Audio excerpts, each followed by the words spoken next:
Ok, alors merci à tous d'assister à ce séminaire. Donc, je vais vous présenter en fait une recherche que j'ai lancée à l'automne sur l'application Tous Anti-Covid et plus généralement sur des applications qu'on appelle de contact tracing. Et c'est une recherche au départ que j'ai lancée à partir de discussions avec des collègues à Denver, au Colorado et à Kyoto University. Puis au départ, je lançais un petit peu toute seule et ça a pris un petit peu comme ce qu'expliquait Pierre la semaine dernière, hein. Je crois que nos recherches sur le Covid se sont faites aussi par opportunité, se sont montées progressivement, chemin faisant.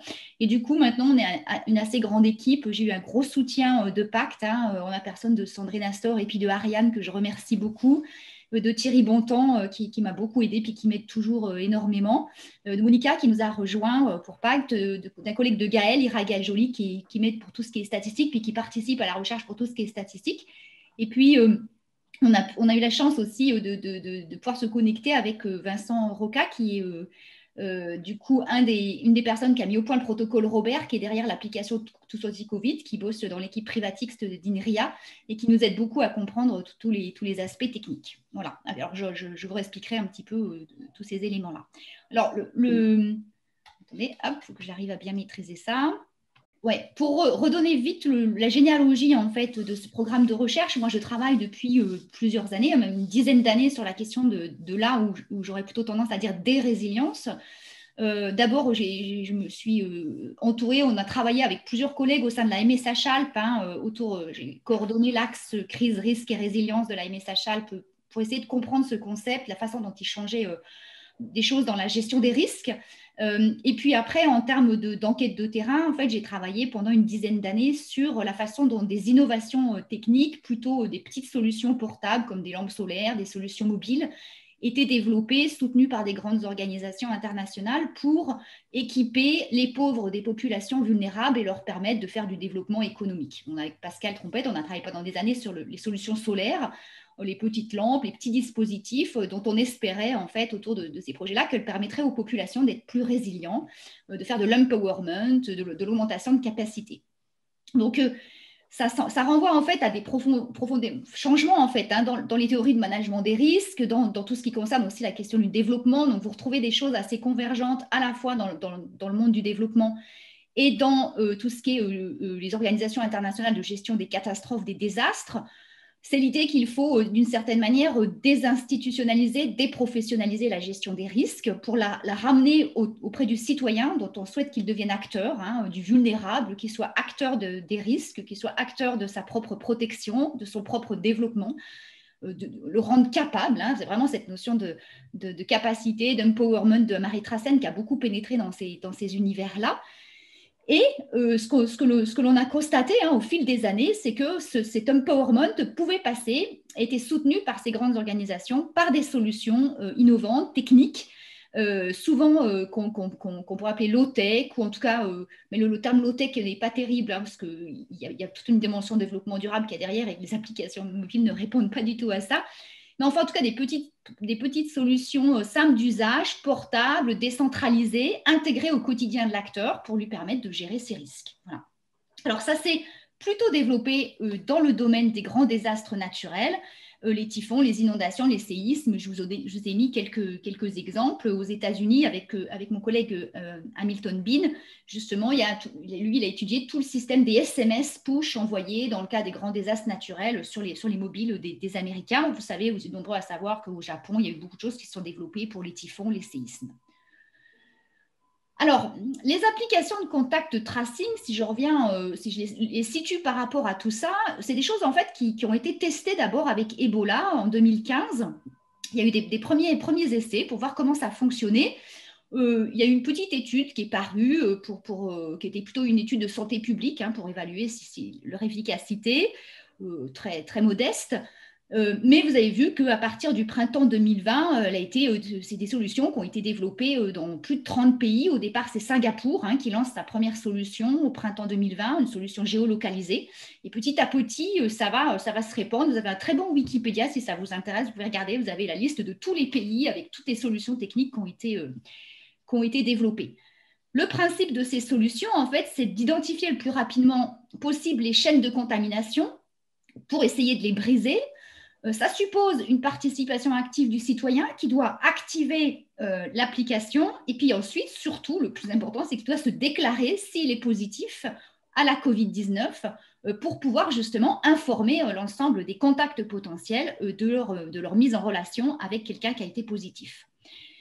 Il a été discuté en fait de l'efficacité de ces dispositifs dont le bénéfice est d'abord collectif, hein, puisque quand vous, en tant que personne, si vous êtes notifié par l'application que vous avez été en contact avec quelqu'un qui a été positif, d'une certaine manière, c'est trop tard pour vous protéger. Hein, ça veut juste dire que potentiellement vous êtes positif.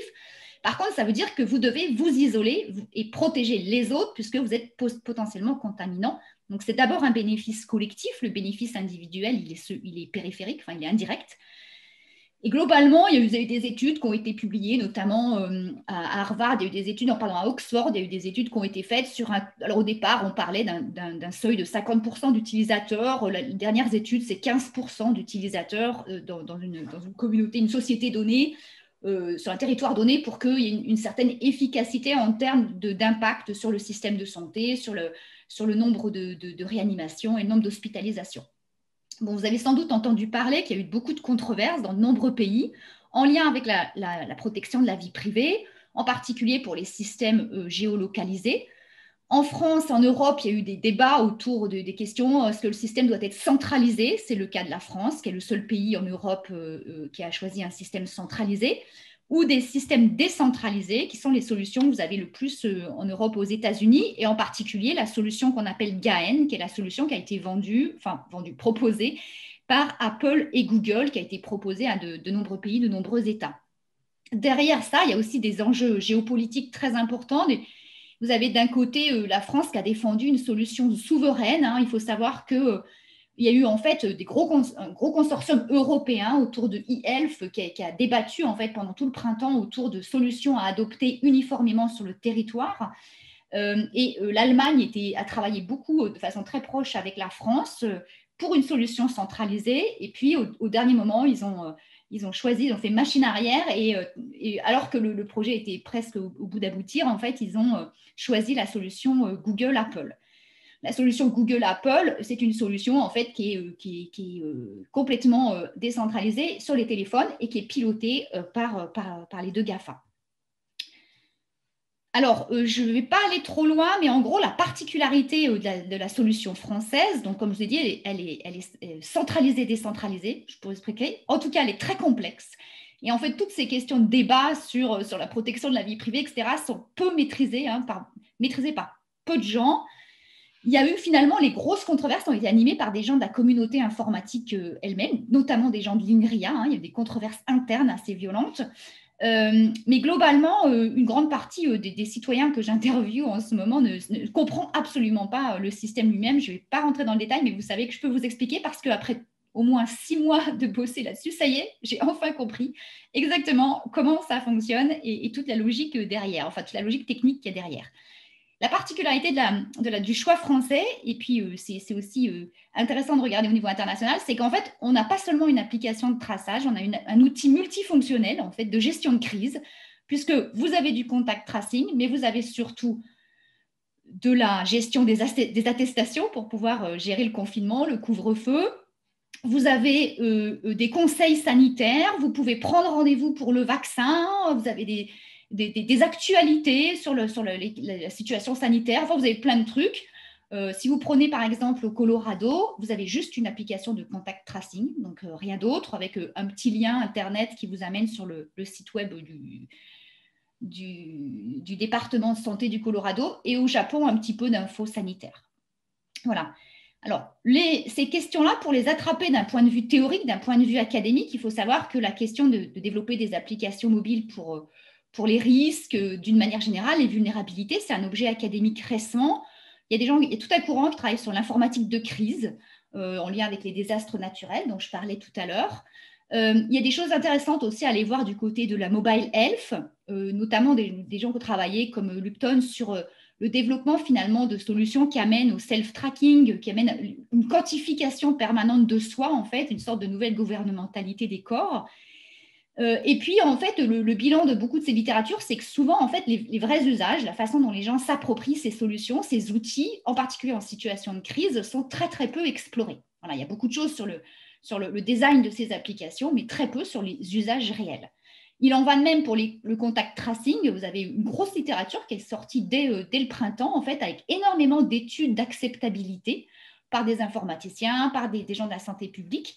Mais en fait, finalement, pour le dire, pour l'instant, j'ai suivi, on a déposé un RA Covid il n'y a pas très longtemps. On suit, on traque, on est dans le réseau MSH Covid. Pour l'instant, je trouve très peu, enfin, pas d'équipe qui travaille sur ce sujet-là. Voilà. Alors, le programme de recherche, tiens, ça aurait dû arriver après, c'est pas grave. Le programme de recherche, en fait, sur lequel on est, il consiste à se demander dans quelle mesure ces solutions, elles peuvent constituer des instruments de lutte contre la pandémie, en le regardant à la fois le volet des autorités publiques et puis également du côté des citoyens. Donc, le cadre théorique que je mobilise, il est assez classique. Hein. C'est une approche pragmatique à la fois des politiques publiques, en essayant de regarder tout le déploiement en fait, de l'outil, y compris dans tous ces aspects logistiques, coordination d'acteurs, circulation de l'information, etc. Et puis, la sociologie des innovations et des techniques. L'intérêt de comparer la France et le Japon, c'est qu'on a des systèmes complètement différents au niveau technique, mais aussi du coup avec des implications, j'y reviendrai en termes de gouvernance. On a des pays qui sont très différents culturellement dans le rapport à la pandémie, et notamment au niveau historique. Et puis on a des solutions en termes d'applications très très différentes, des solutions en termes aussi de propriété de la solution, de pilotage de la solution qui sont différentes. Je vais juste en principe, ah voilà, j'avais ça. Donc, comme je vous disais, deux volets, c'est-à-dire que le programme qu'on a, c'est d'abord une enquête française qui vise à suivre au fil de la pandémie et des décisions politiques la façon dont les gens gèrent ces applications. Et puis une comparaison internationale, on a demandé des sous à l'ANR parce que là, il nous faut un peu de sous pour pouvoir faire une enquête en panel, en population générale. Et à chaque fois, on essaie d'analyser, donc, comme je disais, les politiques publiques de tracing, comment cette application elle se positionne dans les politiques générales de lutte contre la Covid et en particulier le fameux tester, tracer, isoler, hein, quelle cohérence il peut y avoir par rapport à ça, le processus de conception de la solution et puis les études en quanti et en quali des usages. Alors, quelques éléments rapidement sur la comparaison internationale. D'abord, alors que justement en Europe, comme je vous disais, le fait d'avoir eu des solutions complètement différentes, une grosse critique a été faite sur le fait qu'on n'avait plus de continuité territoriale, hein, c'est-à-dire que quand on passe d'un pays à l'autre, on n'a pas d'interopérabilité. En réalité, l'absence d'interopérabilité, vous l'avez aussi aux États-Unis, où la plupart des États ont choisi Google et Apple, mais quand vous passez dans le Colorado et vous changez d'État, vous avez l'État d'à côté, ben, vous n'avez plus la même application, il faut recharger une autre application et il n'y a pas de continuité entre les deux. Au Japon, on a aussi des problèmes des questions de continuité territoriale qui sont d'une autre nature. C'est que vous avez une application nationale, mais les préfectures au Japon ont choisi aussi de développer leurs propres solutions qui fonctionnent autrement, sur plutôt de la recherche de clusters, etc. Ce qui est aussi un peu perturbant pour les citoyens, parce que du coup, ils ne savent pas ce qu'ils doivent prendre quand ils sont à Kyoto. Est-ce qu'ils prennent Cocoa? Est-ce qu'ils prennent celle de la préfecture de... Voilà. Donc, au niveau territorial, comme ça, il y a, quels que soient les espaces territoriaux, l'Europe ou les États-Unis, ou même, là, en l'occurrence, le Japon, on voit qu'en fait, il y a des problématiques de rupture de continuité territoriale et de cohérence, en fait, entre les solutions choisies. Au niveau politique, on voit aussi qu'il y a des multiples compromis qui doivent s'opérer.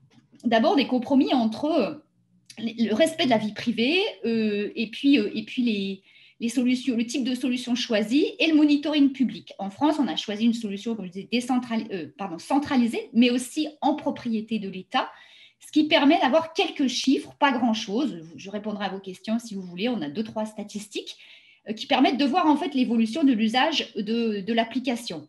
Aux États-Unis, le gouvernement du Colorado est en train de faire des enquêtes pour savoir combien de gens ont téléchargé l'application, combien se sont déclarés dans l'application, parce qu'en fait, c'est complètement aveugle. De la même manière, au Japon, par exemple, pendant 4 mois, quand Android a mis à jour l'application, il y a eu un bug, et pendant ces 4 mois-là, il n'y a plus une seule notification d'envoyer. Et du coup, ça a fait scandale au Japon parce qu'on s'est demandé, mais comment c'est possible que le gouvernement ne puisse même pas se rendre compte que cet outil-là était dysfonctionnel pendant aussi longtemps. On a aussi des tensions aussi, ou des compromis autour finalement de la narration qui est faite autour de cette solution. En France, on est parti sur une narration qui défendait la souveraineté nationale contre les vilains GAFA, pour le faire très vite, hein. Voilà. Et du coup, ça pose aussi la question de en qui les citoyens ont confiance. Est-ce qu'ils auront plus confiance dans l'État, ou est-ce qu'ils auront plus confiance dans une solution privée? On voit par exemple que la question de la gestion de la vie privée, elle est assez complexe. Il y a des études qui ont été faites sur la façon dont on gère nos cookies, par exemple, et on voit comment, en réalité, on passe assez vite de la méfiance à l'abandon complet de la totalité de nos défenses, et le fait d'accepter l'ensemble des cookies, du traçage. Donc voilà, en fait, c'est la question du fait de tracer, d'être tracé, hein, qui revient dans les enquêtes. Elle est peut-être pas, elle se pose peut-être pas de la même manière si on est entre public et privé. Et puis, il y a aussi des enjeux très forts autour de la coordination avec le système de santé en général et l'ensemble des chaînes d'acteurs, les gens qui font du traçage humain, hein, le traçage humain, le traçage digital, c'est des choses qui sont complémentaires. Vous avez besoin que ça fonctionne bien. Pendant pas mal de temps en France, au début de la crise de la deuxième vague, le QR code qui permettait de se déclarer dans l'application était envoyé par le ministère de la Santé lui-même, et il est arrivé fréquemment, au moins 3 semaines après le test positif, ce qui ne permettait pas aux gens de pouvoir se déclarer dans l'application. Donc il y a eu tout ce temps un peu long de coordination. Au Japon, vous avez des soucis très importants autour des tests qui peuvent être réalisés. Donc tout ça aussi, c'est des enjeux en fait très forts derrière d'investissement public en ressources humaines et en coordination d'acteurs. Alors, je regarde où j'en suis. Donc, je présente rapidement l'enquête française, donc sur tous anti-Covid. Comme on voulait suivre en fait les différentes évolutions au fil de la crise pandémique et des décisions publiques, on a fait une première enquête très vite, au mois de novembre, 10 jours flash. On a eu 2800 réponses, parce qu'on était en pleine période de confinement, pour dire en fait, entre le moment où l'application est sortie, on avait 4 millions d'utilisateurs. Quand le confinement a été prononcé, on est passé à 9 millions d'utilisateurs en 15 jours. Donc en fait, voilà, ça a beaucoup accéléré. Et là, on voit qu'avec le reconfinement en région parisienne, ça a remonté. Ensuite, on a fait une enquête, une campagne du 20 décembre au 10 janvier. Puis, on en a fini une en mars, et la prochaine, ça sera avec l'ouverture des restaurants. Donc, c'est des questionnaires en ligne d'une vingtaine de minutes à peu près. On essaie d'avoir une partie de questions communes et puis des questions nouvelles à chaque fois. Et puis, je vous ai mis là les thèmes, on pourra revenir. C'est un peu comme Pierre pour la diffusion. On a utilisé la presse régionale, on a utilisé beaucoup les réseaux sociaux et notamment les réseaux d'entraide Facebook au niveau locaux. Tu es de Grenoble aussi, Solidarité Lorient, enfin voilà. Donc, ça fait, vous voyez, là, sur les 2 dernières campagnes, j'ai diffusé sur une 50aine de groupes. Ça fonctionne plutôt bien. Voilà, ça, c'est un peu comment on a diffusé. Là, je vous avais prévu de vous présenter ça, mais si je ne dois pas dépasser, je reviendrai. C'est un peu les idées qu'on a derrière la tête, hein, les hypothèses qu'on a derrière cette enquête. C'est l'idée qu'en fait, l'appropriation, l'adoption de ces solutions-là, elle dépend de pluralité de facteurs, elle dépend des caractéristiques techniques de l'application elle-même, hein, et des solutions qu'elle offre. Elle évolue beaucoup, tout cet anti-Covid, depuis plusieurs mois. On essaye de tester des logiques d'appropriation. Du coup, c'est pour ça qu'on fait les enquêtes sur plusieurs, pour voir comment évoluent les appropriations, la tricherie, le jeu avec l'application, les liens avec la perception des risques pandémiques, les mesures de protection que les gens prennent, et puis les questions de confiance dans les décisions politiques. On essaie de regarder des facteurs socio-économiques et démographiques, et puis voir l'influence de la situation pandémique. Là, je reviens, je développerai si vous avez des questions. Ça, c'est un petit peu les résultats. Pour l'instant, vous voyez, on a une baisse de la participation. On a commencé à 2008, puis 2004. Là, on a eu 1525 la dernière fois. On voit qu'il y a une lassitude vis-à-vis du Covid, hein, de répondre à des enquêtes. Ça, c'est clair. On a un échantillon qui est biaisé comme dans toutes les enquêtes des grands réseaux sociaux, avec une surreprésentation des femmes, des 20-39 ans, des cadres. Et une très forte mobilisation en Auvergne-Rhône-Alpes. Ça, c'est lié au réseau professionnel et personnel, et puis aussi des personnels de santé qui ont beaucoup répondu. Voilà, ça, je vous ai mis quelques caractéristiques de l'échantillon, mais j'y reviendrai, c'est une comparaison avec l'échantillon national. Quelques résultats pour terminer. Donc, en fait, On a juste fait un seul traitement sur la campagne 1 pour regarder sur la variable qui a téléchargé les applications. Vous voyez que voilà, on a pour l'instant des petites indications. C'est assez contre-intuitif par rapport à ce que les études d'acceptabilité avaient montré. On a plutôt des hommes, des gens plutôt âgés, alors ce qui n'avait pas du tout été vu par les enquêtes d'acceptabilité. Un effet régional qu'il faudra qu'on essaye d'explorer, et puis un effet aussi épidémique. Ce qui est intéressant aussi, c'est que pour l'instant, on n'a pas de corrélation avec les CSP et pas de corrélation avec les fréquences de déplacement. Pour terminer, ça je passerai. Je fais aussi en parallèle des entretiens semi-directifs. Donc, j'aimerais bien en faire une cinquantaine. Pour l'instant, vous voyez, je vais en faire 25 d'ici la fin du mois. Donc là, le but, c'est d'explorer des thèmes en allant plus loin. Sur le vécu de la crise sanitaire depuis mars et le rapport au risque qu'on essaie, que je développe dans les entretiens. Et puis sur les pratiques numériques. Les constats, c'est qu'il y a une forte lassitude et un truc assez intéressant, c'est qu'en fait, les gens sont fatigués d'être exposés à de permanentes contradictions entre les gestes de protection et la vie quotidienne, une difficulté à gérer les proches, à gérer des différences de perception des risques. Voilà, il y a des territoires, notamment les territoires ruraux, qui sont définis comme des territoires très anti-Covid. Voilà, il y a des gens qui ont des mesures d'isolement parfois très draconiennes. Et puis, voilà, ce que je disais tout à l'heure, une grande méconnaissance des principes de l'application. On a créé un site internet pour communiquer dans l'idée de la science ouverte, voilà, grâce à Thierry, qui s'appelle covumnumerpact.fr. Vous pouvez aller jeter un œil et je m'arrête là.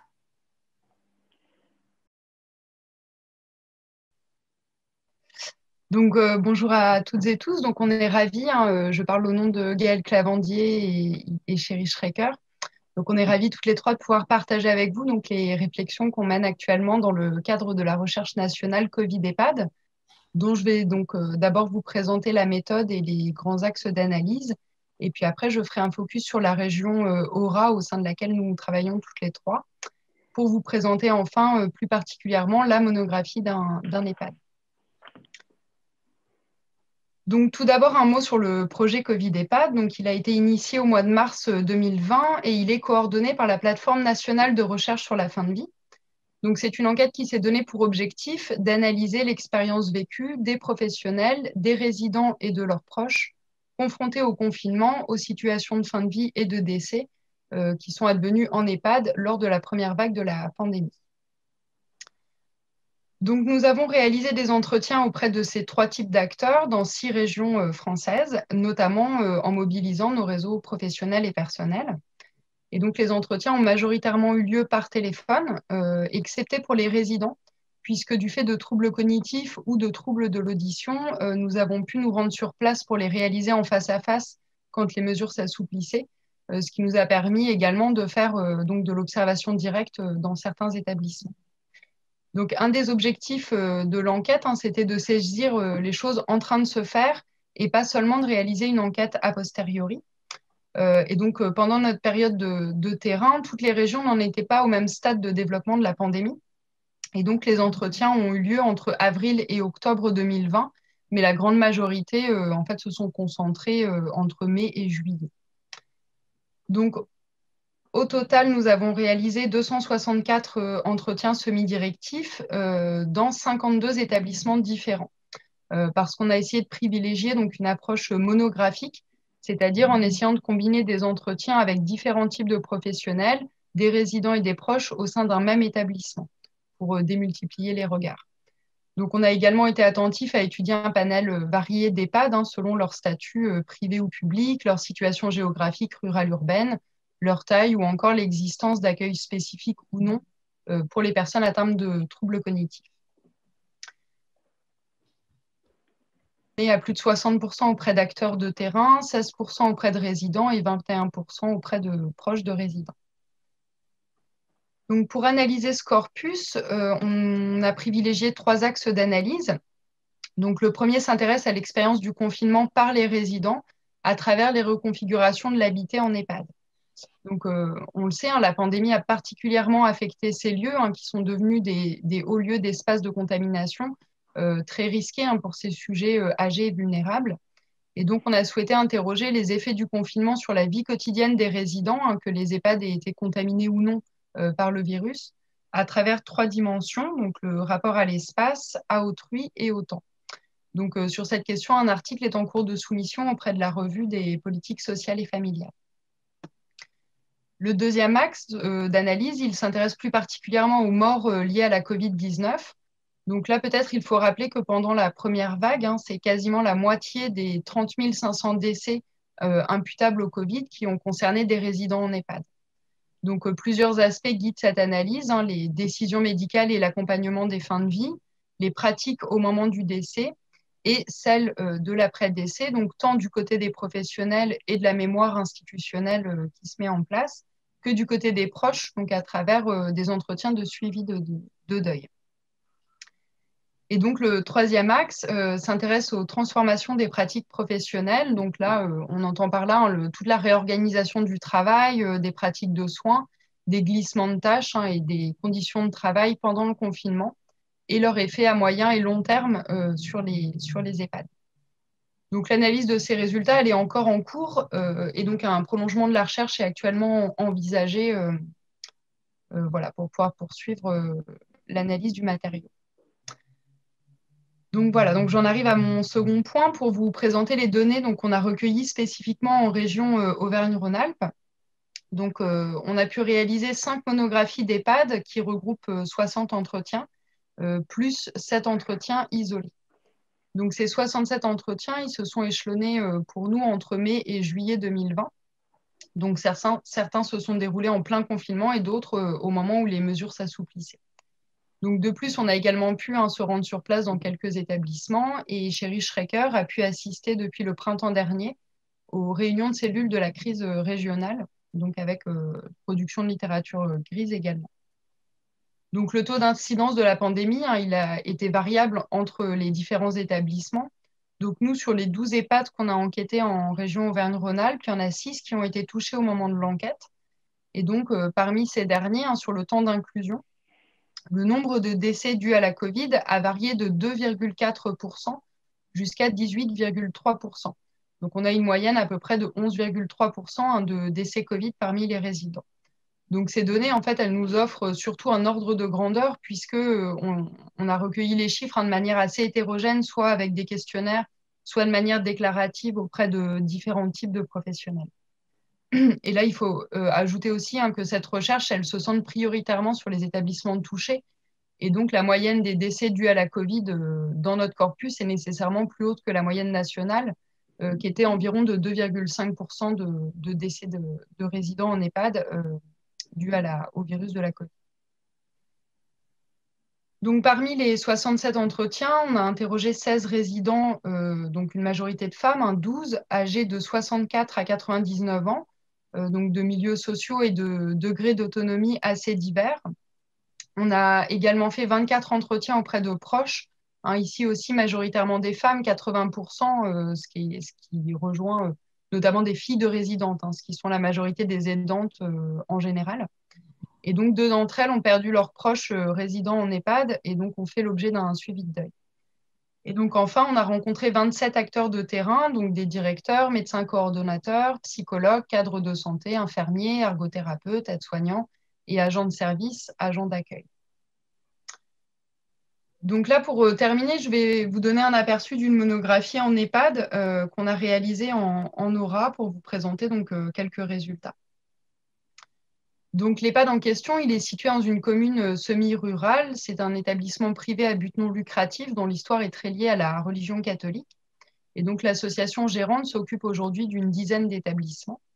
Et l'EHPAD, donc, il a été restructuré en 1994. Il a ouvert une unité de vie protégée donc, qui accueille des personnes atteintes de troubles cognitifs et peut accueillir 90 résidents.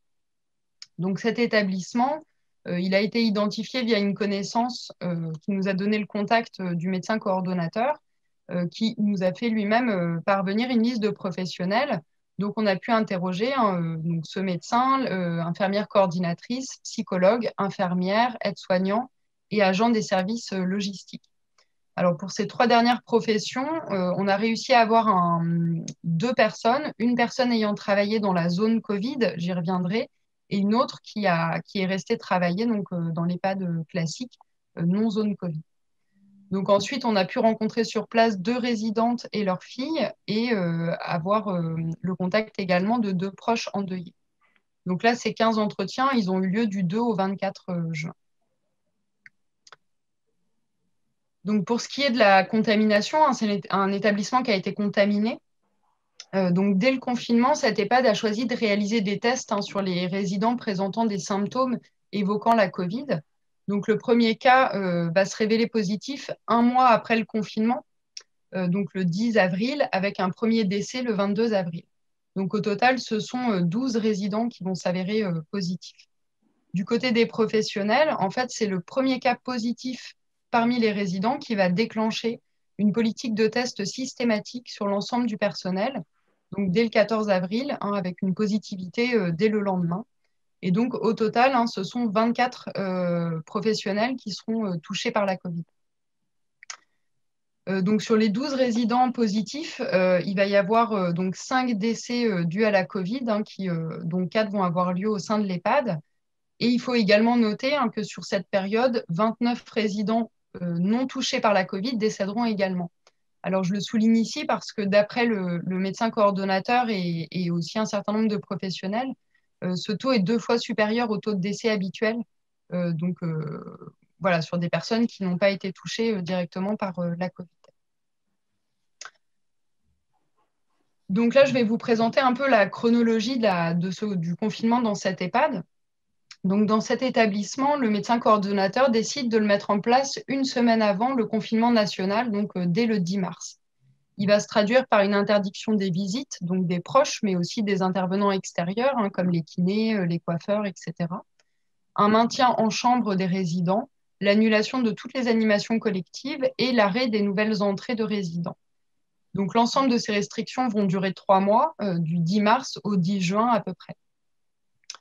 Donc, au cours de la crise sanitaire, il n'y avait pas de direction dans l'établissement et donc la gestion a été entièrement assurée par le médecin coordonnateur et l'infirmière coordinatrice. Le médecin en particulier va augmenter son temps de travail, hein, il va passer d'un mi-temps à un 150% entre mars et avril pour prendre en charge l'ensemble des soins dans l'établissement, hein, notamment du fait qu'il n'y avait plus d'intervenants extérieurs, ainsi que toutes les commandes de médicaments. Donc, au cours de ce premier mois, hein, les tests des résidents revenaient négatifs, mais les professionnels vont décrire après coup une période extrêmement tendue et plus difficile à vivre pour eux que la gestion de l'épidémie proprement dite. Hein, c'est-à-dire qu'à partir du moment où il y a les premiers cas positifs, en fait, ça va les faire sortir de l'attente pour les faire entrer dans l'action. Donc, l'infirmière coordinatrice, hein, c'est elle qui s'est occupée des commandes du matériel de protection. Donc, elle déclare, hein, que l'établissement ne s'est jamais véritablement retrouvé en pénurie, mais par contre, il y a eu des rationnements avec des ports prolongés de masques, par exemple. Donc, pendant tout le temps du confinement, là, les 3 mois, hein, l'ensemble du personnel a dû porter un masque chirurgical et une blouse en permanence. Et pour les patients positifs ou suspectés Covid, hein, c'est que pour eux que la tenue intégrale était portée, donc c'est-à-dire une charlotte, un masque FFP2, une surblouse, des surchaussures et une visière. Donc, elle a également, l'infirmière coordinatrice, réorganisé l'emploi du temps des paramédicaux en plage horaire de 12 heures successives pour créer 2 contre-équipes par jour avec un isolement spatial strict et des transmissions uniquement par téléphone. Donc là, il faut également souligner que le groupe gérant s'est engagé pour compenser le besoin de personnel, mais ça leur a permis en fait non pas de passer en sureffectif, mais en effectif plein. Hein, puisqu'on le sait, les EHPAD tournent habituellement en sous-effectif permanent. Donc enfin, un dernier point sur ce premier mois, l'EHPAD va installer dès mi-mars en anticipation une zone Covid au rez-de-chaussée de l'EHPAD en transférant les patients vers des chambres vides aux étages. Finalement, les premiers cas ne vont pas survenir dans l'EHPAD, mais à l'unité de vie protégée. Et donc, la zone Covid va y être déplacée en quelques jours, donc dès les premiers cas positifs. À partir de là, 3 mails hebdomadaires vont être envoyés par les secrétaires pour informer les proches du nombre de cas et de décès Covid, ainsi que les informer sur la réorganisation des soins. Donc, comment a été vécu ce confinement dans l'EHPAD classique, hein? Donc là, je mets hors zone Covid sur laquelle je reviendrai tout à l'heure. Donc, du fait en fait, de ne plus être en sous-effectif, les soignants en fait, ont l'impression d'avoir dispensé des soins de meilleure qualité aux résidents. Bon, là, je ne vais pas rentrer dans les détails, mais notamment, ils ont pu prendre le temps de nourrir les personnes. Donc, il y a des gens qui ont pris du poids. Ils ont pu leur donner des douches au moins une fois par semaine, ce qui n'est pas toujours le cas, etc., etc. Donc, là où il y a à la fois physiquement des soins de meilleure qualité, hein, d'un autre côté, les tenues de protection ont surpris un certain nombre de résidents, voire les ont choqués, rendant la communication, les masques rendaient la communication plus difficile du fait notamment de ne plus pouvoir lire les émotions sur les visages. Donc une certaine difficulté dans les relations de soins.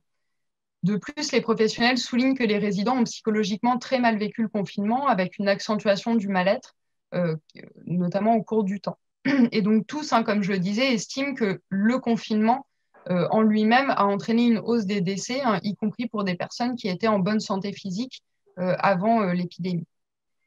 Alors, pour maintenir les liens avec les familles, les soignantes ont utilisé leur téléphone personnel et des tablettes numériques. Donc, certains résidents se sont bien emparés de ces outils, mais d'autres n'ont jamais compris leur utilisation, ce qui a, dans ce cas, eu pour effet d'accentuer leur isolement.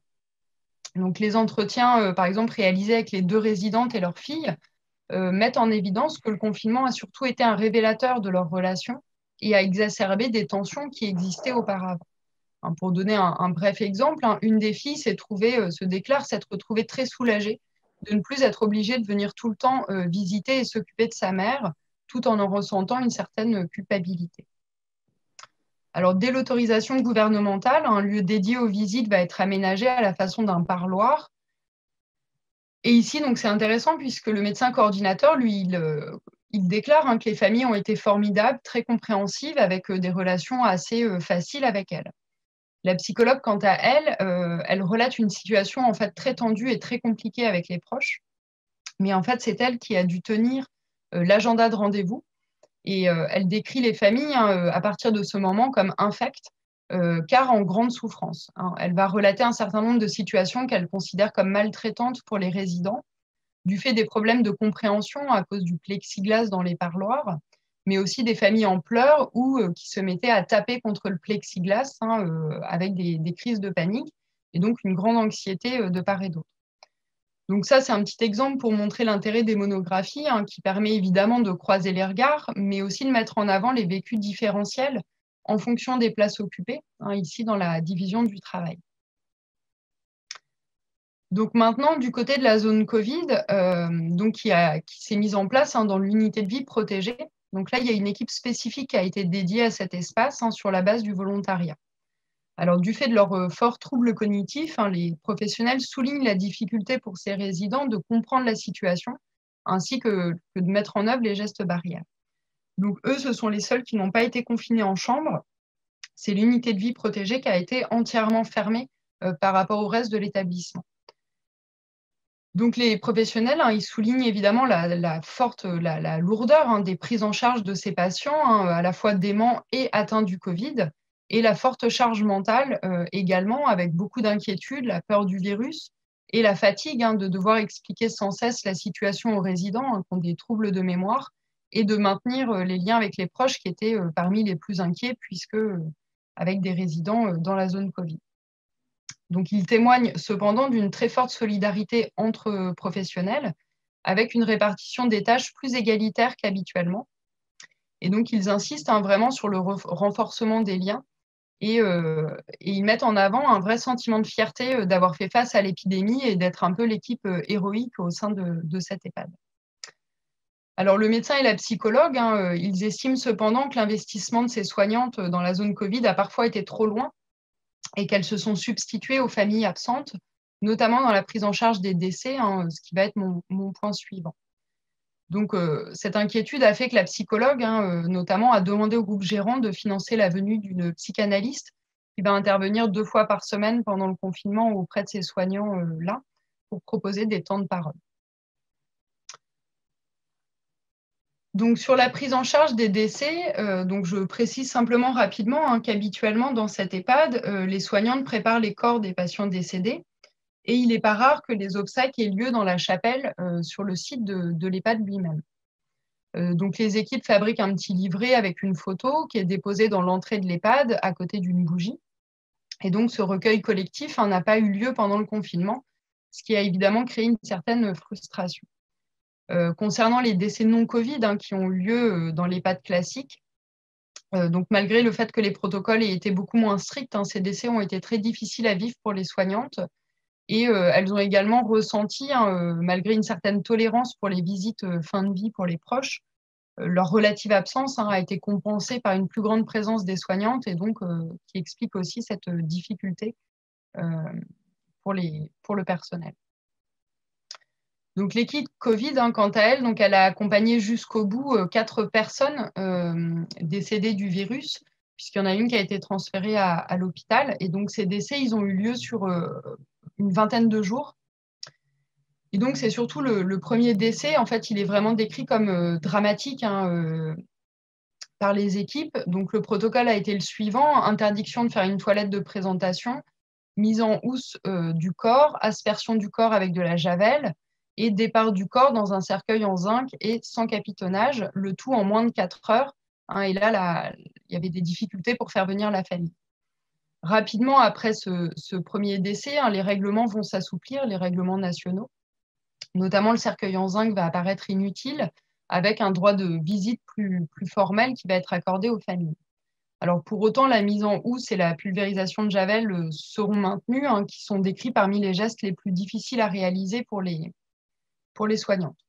Et donc pour supporter ces protocoles, les aides-soignantes de l'équipe Covid vont malgré tout décider de mettre le corps proprement dans le lit et de nettoyer au moins le visage. Elles vont également proposer aux familles de glisser des photos ou des mots à leur place dans la housse mortuaire, et elles vont organiser des temps de recueil silencieux.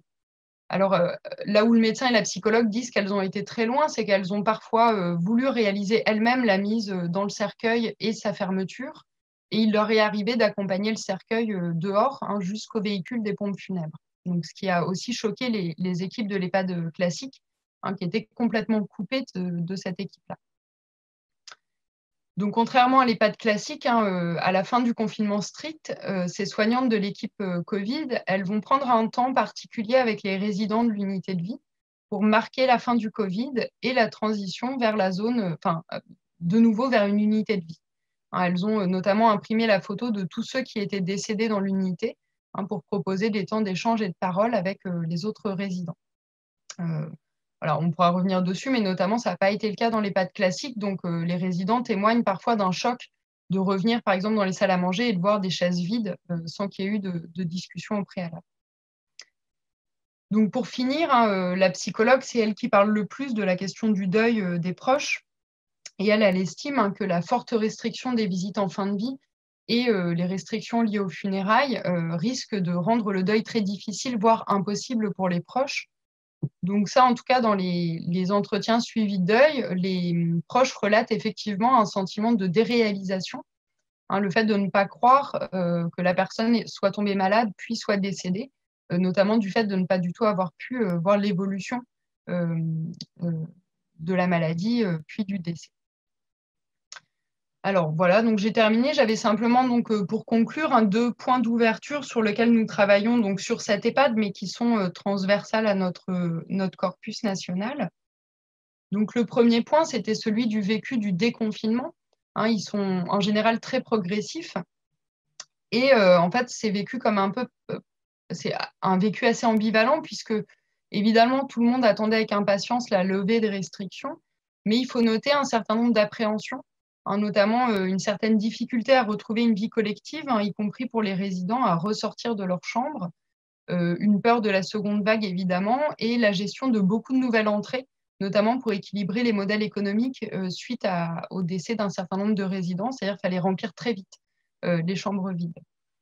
Et puis le confinement a en effet provoqué de multiples coupures, une coupure des établissements vis-à-vis de l'extérieur, mais aussi des coupures à l'intérieur même des établissements, à la fois entre résidents, mais aussi au sein des équipes, puisque certains collègues ne sont pas vus pendant 3 mois. Donc ça amène une certaine difficulté à se retrouver et à renouer un récit collectif des expériences de chacun de l'épidémie et du confinement. Et puis le deuxième point qu'on travaille, c'est la question de la contamination proprement dite. Donc là, c'est les représentations de la propagation du virus et la manière dont chaque acteur va gérer les articulations entre l'intérieur et l'extérieur, notamment des soignants qui se sont isolés, par exemple, de leur famille, ou ont créé un certain nombre de SAS. Et notamment, les perceptions du danger du virus vont faire varier, en fait, comment les individus souhaitent répondre aux dilemmes éthiques qui sont liés aux mesures de protection. Par exemple, donc, tous les dilemmes qui mettent en balance les libertés individuelles et la protection collective, qui se rejouent aujourd'hui dans les EHPAD avec la question de la vaccination, mais qui interrogent également sur la protection effective des mesures du confinement, puisque je disais tout à l'heure que beaucoup de professionnels disent que les mesures en elles-mêmes semblent avoir provoqué une hausse des mal-être et des troubles du comportement. Donc, on peut s'interroger sur le fait que ce soit véritablement des mesures de protection. Et puis enfin, on peut évoquer la question des transferts ou non de ces résidents à l'hôpital, qui pose plus nationalement la question de la priorisation des individus dans l'accès aux soins. Voilà, je vais m'arrêter ici. Merci. Je vous remercie pour votre attention.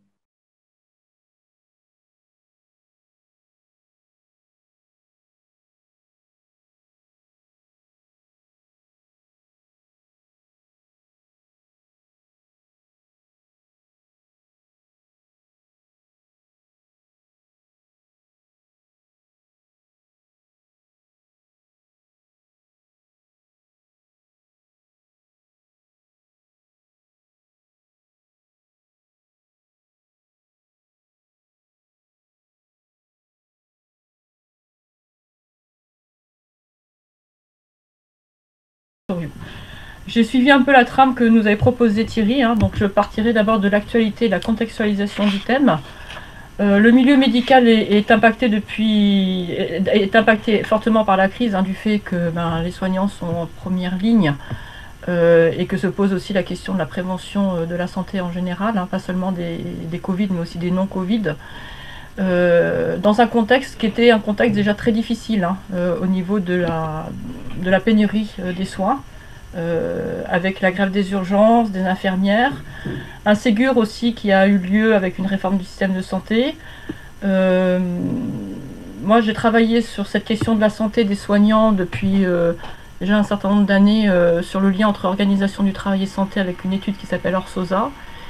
Et puis le contexte du système de santé est défini par l'ODAM qui précise un peu les financements publics et notamment aujourd'hui évolue vers la mise en place de groupements professionnels de territoire de la santé avec des difficultés de mise en place par rapport à ça. Et parallèlement, moi j'ai travaillé aussi sur une étude sur la santé mentale des médecins généralistes et j'ai coordonné 2 études, une sur les médecins du travail et la pluridisciplinarité dans les services de santé au travail et la question de comment les gens arrivent à se coordonner. Alors l'enjeu scientifique sur ce thème de la gestion collective des risques en milieu hospitalier réfère à la crise comme une opportunité pour pouvoir réguler, pouvoir être résilient. Et je m'appuie sur des travaux en ergonomie qui montrent que cette gestion de la crise est possible dans des arbitrages entre une sécurité réglée et une sécurité gérée, j'y reviendrai, elle est possible quand il y a une capacité collective à s'adapter et à réorganiser le travail, notamment au niveau des réseaux et du territoire. Et puis la gestion de la crise, ça s'inscrit aussi dans des phénomènes d'apprentissage issus de l'expérience individuelle et collective. Et puis mon travail depuis un certain nombre d'années aussi porte sur l'activité collective et le lien avec les risques. Donc c'est dans ce cadre théorique que je traite de la gestion collective de la crise en milieu hospitalier. Alors je vais quand même rappeler juste ces 2 aspects-là, la sécurité réglée et gérée en ergonomie, et puis vous parler de ce modèle de l'activité collective. Pour situer ensuite les premiers résultats de recherche. Alors, premier modèle défendu par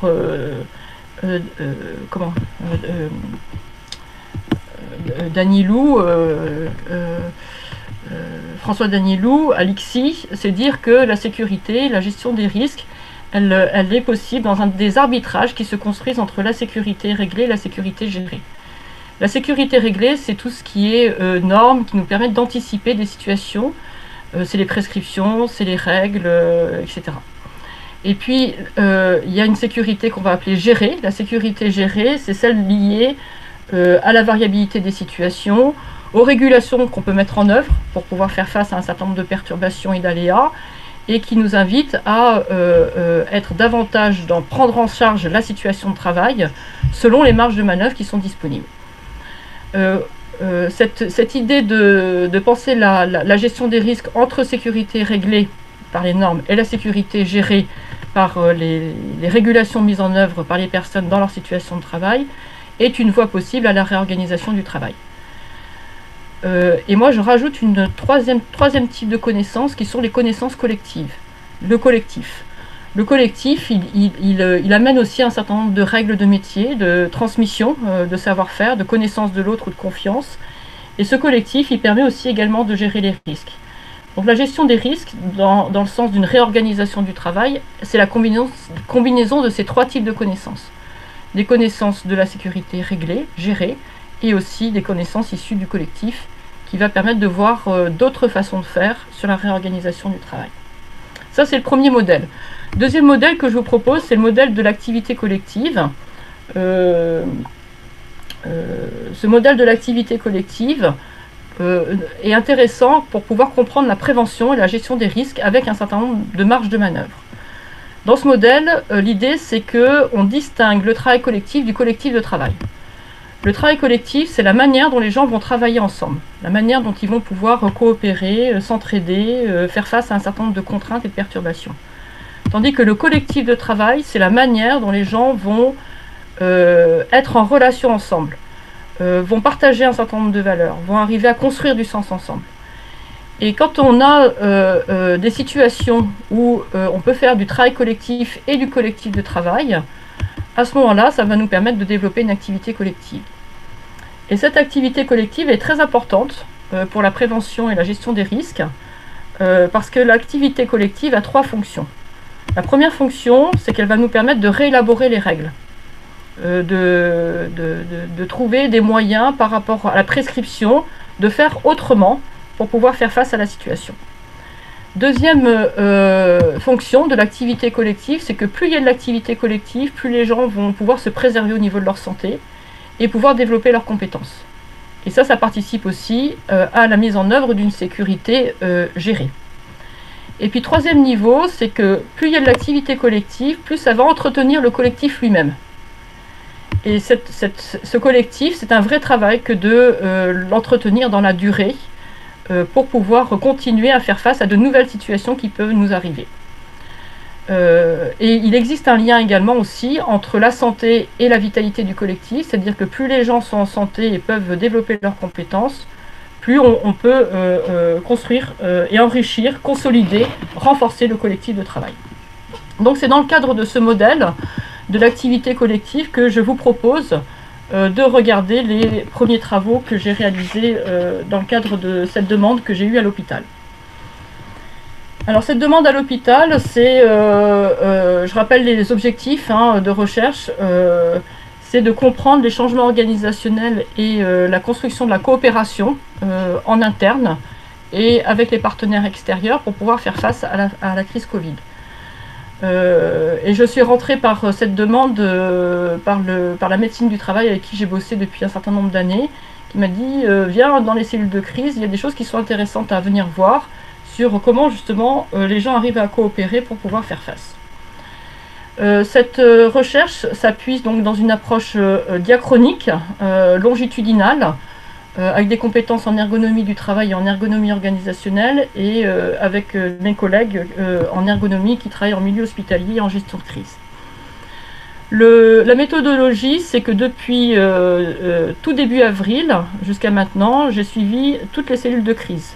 Les cellules de crise internes à l'hôpital et les cellules de crise territoriales, qui comprend l'ensemble des acteurs cliniques, ARL, villes,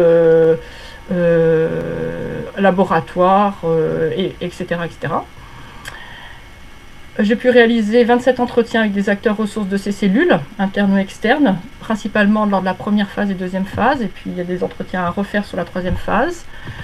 Suivre le travail des groupes, il y a eu la mise en place de groupes de travail de soins non programmés, donc j'ai pu suivre ce travail-là, quelques réunions de cellules spécifiques, et puis 3 REX terrain, dont des REX aussi en EHPAD. Et je pensais à la présentation de Pauline à l'instant, et vraiment j'ai beaucoup apprécié aussi ce retour sur les EHPAD. Alors, les cellules de crise se poursuivent aujourd'hui, mais je voudrais vous dire un peu les premiers résultats. Les premiers résultats, c'est que la crise elle est marquée par différentes phases, la gestion de collective de cette crise, et puis je voudrais évoquer avec vous les apports de la cellule de crise de l'hôpital et de la cellule territoriale. Et je terminerai par une petite conclusion sur ce que l'on peut retenir pour la pratique, mais aussi pour la recherche. Alors, la gestion de la crise, elle comprend 5 phases. Là, j'en décris que 4, mais je pense qu'on rentre dans une 5e phase aujourd'hui. De mars à juin, la première phase, première vague, l'organisation de la gestion de la crise, c'est une cellule de crise CHU avec des groupes de travail, et puis une cellule territoriale. Ensuite, de juin à septembre, on va dans une phase de déconfinement, où là, la cellule de crise interne s'élargit à d'autres acteurs, notamment les chefs de pôle et les cadres, et disparaît la cellule territoriale pour être remplacée par des groupes de travail de soins non programmés. Et puis une cellule d'urgence qui continue à fonctionner et qui se transforme à partir de fin août à nouveau en cellule territoriale, du fait qu'on commence à rentrer dans la 2e vague. D'octobre 2020 à décembre 2020, on rentre dans la 2e vague avec le pic. Et ici, principalement des préoccupations autour du prélèvement, de l'AREA et des hospitalisations, avec une cellule de crise qui s'élargit aux organisations syndicales et une cellule territoriale qui s'élargit aussi à d'autres acteurs qui sont de plus en plus actifs dans cette cellule, la CPAM, l'ARS, le rectorat et la ville. Et en janvier, à partir de janvier 2021, on passe dans une 3e vague qui correspond plutôt à la vaccination, le variant, les problématiques concernant l'AREA et la psychiatrie, où dans la cellule de crise interne, on a nettement moins de monde, et la cellule territoriale, qui était plus un lieu de décision par le passé, devient moins un organe de décision, mais plus un organe de gestion de l'information. Donc ce qu'on constate ici, c'est que c'est intéressant de regarder ça dans une approche longitudinale, puisqu'en fait, au fur et à mesure de l'évolution de cette crise liée à la Covid, on a des recompositions des groupes, des acteurs, des frontières, selon les temporalités, et l'activité collective, elle n'est pas arrêtée une fois pour toutes, elle est évolutive. Alors c'est cette évolution que je voudrais retracer avec vous, avec les apports de la cellule de crise du CHU et territoriale. Alors, je vais reprendre les différentes phases pour cela, pour pouvoir évoquer l'activité collective. Première phase, on est dans une réactivité très forte, dans une relation médicale et administration. C'est la première fois qu'on voit un binôme CME-DGA animer la cellule de crise et tenir main ensemble par rapport à la gestion de cette crise. On a une meilleure connaissance de l'autre et des blocages. Cette cellule de crise permet aussi de découvrir des personnes et permet de révéler certaines personnalités qui vont jouer des rôles clés dans cette gestion de la crise. On est principalement sur des problématiques de gestion de matériel et de ressources humaines, pénurie de masques, de médicaments, déplacement du personnel. Une organisation qui est très flexible, 350 postes, il y a 350 changements de postes. Et les gens, à ce moment-là, sont assez combatifs, motivés par rapport à la pandémie. Néanmoins, il y a énormément de fatigue et de stress. La première phase, elle se traduit en réalité à Grenoble par des chiffres quand même relativement peu élevés par rapport au nombre d'hospitalisations et en réa. Donc on n'a pas vraiment de vague, mais on a des acteurs qui ont géré ça comme une situation de crise et qui leur a permis ensuite d'être dans une meilleure gestion des ressources pour les phases suivantes. Les apports de la cellule territoriale maintenant, c'est que c'est la première fois qu'on a autour de la table tous ces acteurs. Donc il y a vraiment un émerveillement de la capacité à être ensemble et à créer du lien. Et c'est le début du travail collectif. Donc on a un CHU qui devient pilote par rapport à la gestion de la crise, plus que l'ARS, puisque l'ARS est relativement absente. On a un rôle actif très important du Conseil de l'Ordre et des représentants des médecins de ville. On apprend à connaître les uns les autres, on découvre les cliniques privées, les laboratoires d'analyse, l'hospitalisation à domicile. On se rend compte que la déprogrammation au niveau de la chirurgie, c'est compliqué, qu'on s'attendait à avoir beaucoup de patients, mais finalement les patients ne viennent plus ni en ville ni aux urgences. Donc on est dans un contexte un peu particulier où on apprend des uns des autres. Et on partage aussi des procédures uniformes par rapport à la manière de tenir les consignes, de hiérarchiser les prélèvements et de communiquer à la presse. Donc on commence à construire une cohérence pour pouvoir gérer cette crise. Et puis surtout, pendant cette première phase, il y a une réaffirmation du rôle de chacun des acteurs et de sa place sur le territoire, l'hôpital public, la médecine libérale, les cliniques privées, etc. Et donc on a un début de travail collectif à travers ces cellules de crise qui s'initient. Du coup, pendant la phase 2, qui est une phase de déconfinement, il y a une véritable envie de continuer ensemble et un besoin d'une organisation collective de soins sur le territoire. Donc là, se met en place des groupes de travail sur le soin non programmé. Et on a des gens qui sont motivés, qui prennent conscience de la pénurie des ressources et une envie de faire bouger les lignes du fait de cette expérience collective, avec la construction d'un référentiel commun sur la nécessité de coopérer. On voit apparaître ici le passage d'un travail collectif à un collectif de travail. Ce collectif de travail, il se marque par énormément d'échanges entre les cliniques et l'hôpital, entre les laboratoires privés et les laboratoires publics. Une meilleure régulation du SAMU sur où je transfère les gens. Des médecins libéraux qui viennent donner un coup de main aux urgences. Des CPTS qui s'organisent. Ensuite, on passe dans une phase 3. Cette phase 3, c'est le début de la deuxième vague. Et pour la première fois, il y a un plan blanc qui est signé entre tous les partenaires. C'est quelque chose d'assez exceptionnel. Première fois qu'un plan blanc se signe entre tous les acteurs du territoire.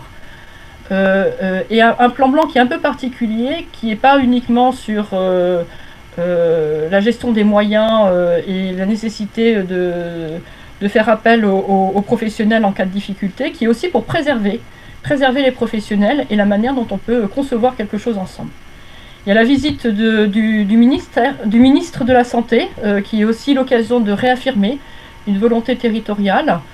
Et puis, la gestion du Covid change un peu de figure, c'est-à-dire que avant c'était principalement le CHU qui était l'unique filière, et là maintenant, la gestion du Covid se fait sur l'ensemble du territoire, c'est-à-dire que l'ensemble des cliniques, tous les lieux où on peut, l'HAD, etc., assurent la gestion du Covid, et chacun tout en continuant l'activité pour aussi les Covid, mais aussi les non-Covid. Dans cette phase 2, on observe quand même un épuisement des soignants, un absentéisme élevé, des clusters de plus en plus importants. On est face à des demandes de tests et de prélèvements impossibles à absorber. Et le besoin de distinguer le médical du monde non médical devient de plus en plus important pour pouvoir fixer les priorités. Et puis on a la problématique aussi de la gestion des étudiants en médecine par rapport au risque Covid, étudiants qui ont donné un grand coup de main aussi sur la première vague. Ce qu'on constate pendant cette deuxième vague, c'est qu'en fait, tout ce qui a été appris pendant la première vague a permis une anticipation réussie. Quand on arrive au pic, à plus de 500 hospitalisations sur l'ensemble du territoire, on a de véritables phénomènes d'apprentissage qui se sont mis en œuvre sur la manière dont on va gérer le capacitaire, la manière dont on va déprogrammer, la manière dont on va être capable de gérer les urgences ou la réanimation en fonction des besoins. Donc tout ce qui a été appris pendant la première phase sert pour la deuxième phase, pendant la phase 3, pardon. La coopération est de plus en plus efficace et efficiente. On le voit au jour le jour aussi avec des collectifs qui se renforcent, qui se consolident. C'est-à-dire qu'il y a plusieurs endroits où les gens arrivent à travailler en réseau. Et puis on a une réorganisation qui continue en permanence, mais cette réorganisation, si elle est faite sur un certain nombre de choix qui sont plus ou moins opérants et coopérés, néanmoins crée de l'épuisement pour les soignants, pour les paramédicaux, pour les cadres, et un écart se creuse quand même entre ce qui se passe dans les cellules de crise et ce qui se passe sur le terrain. Avec des équipes aujourd'hui qui n'ont pas encore retrouvé leur équipe initiale. Et puis ça dure. On a des choix organisationnels quand même qui essayent quand même d'assurer quand même une préservation un peu des ressources, hein, où le Covid qui était un peu partout revient finalement à se reconcentrer sur certains secteurs et à éviter de déstabiliser les équipes, notamment en cherchant à les reconstituer. Néanmoins, on a un manque d'effectifs très important sur les paramédicaux, les IAD et les IBOD, mais manque d'effectifs qui n'est pas nouveau, hein, qui existait déjà avant la crise. Alors cette phase 3, elle est marquée d'innovation, notamment sur la recherche de nouveaux moyens pour se préserver. Par exemple, on pense à mettre en œuvre des hôtels hospitaliers. Il y a une réorganisation qui est faite au niveau des SSR. L'éthique en EHPAD est quelque chose qui est bien discuté également. Et puis on fait des prélèvements sur certains quartiers, on envoie des équipes mobiles de psychologues pour pouvoir aider les EHPAD, mais pour pouvoir aider aussi les professionnels en souffrance. Cette phase 3 s'accompagne d'innovation aussi sur tout ce qui est information vis-à-vis de l'extérieur. On a énormément d'acteurs qui ramènent de l'information venant des conférences, de l'ARS, de la DGOS ou de leurs réseaux scientifiques. Mais on a aussi des acteurs qui diffusent de l'information aussi vers ces différentes cibles. On a une organisation aussi qui se structure sur tout ce qui est gestion des données du Covid, avec un contrôleur de gestion et des tableaux qui nous viennent régulièrement sur où on en est sur l'ensemble du territoire sur la gestion des données Covid, en hospitalisation, en réa et en prélèvement.